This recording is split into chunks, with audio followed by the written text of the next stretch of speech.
Ильяс Жансүгіров 1894 жылы 5 мамырда Ақсу ауданы Ресей империясында дүниеге келген. Ильяс Жансүгіровтің әңгімесі Қуыршақ.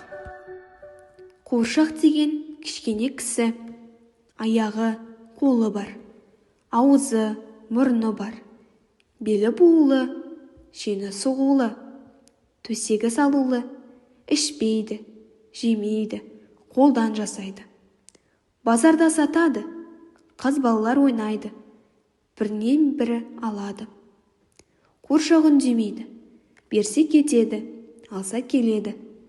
Тіл болмайды, үн болмайды. Жоқ, бекер, қуыршақ үлкен кісі. Аяғы, қолы бар, аузы, мұрны бар, белі буылы, шені сұғулы, төсегі салулы, ішеді, жейді, қолдан жасамайды, қатыннан туады. Базарда сатпайды, қазақта сатады. Сақалды балалар ойнайды, бірінен бірі алады. Берсе кетеді, алса келеді. Тіл болмайды, үн болмайды.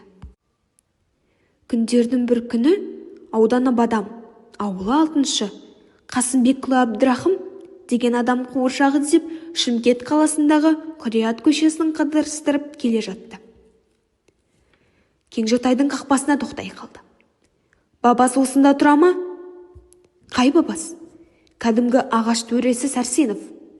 Осында. Бабас шығады. Кәні бабас, қарындасына қанша сұрайсың? Әуелі көр, қолайына жақса.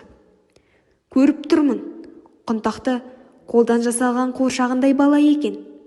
Тек саудасына келіссек. 1000 жарым сол пұл бер. Ал. Жолдас, ұстаған жерден ағашта сынбайды. Өзің деген қызметкердің, оқыған адамның бірісің. Совет тұсындағы қыздың бағасының арзандығын қалай білмейсің? Берсең 1000 сом, артыққа ала алмаймын. Бір ат қос. Мейлі, бопты. Сауда бітті. Қой сойылды. Құда түсті. Бабасқа 700 сом өтті. Әбдірахым қыз қойнында. Пұлы берілген. Ильяс Жансүгіровтің 1929 жылы жарық көрген Қуыршақ атты туындысын біз сіздерге жарияладық. Ал ендеше тыңдармандар, сіздерге Ильяс Жансүгіровтің туындыларын оқуға кеңес беремін.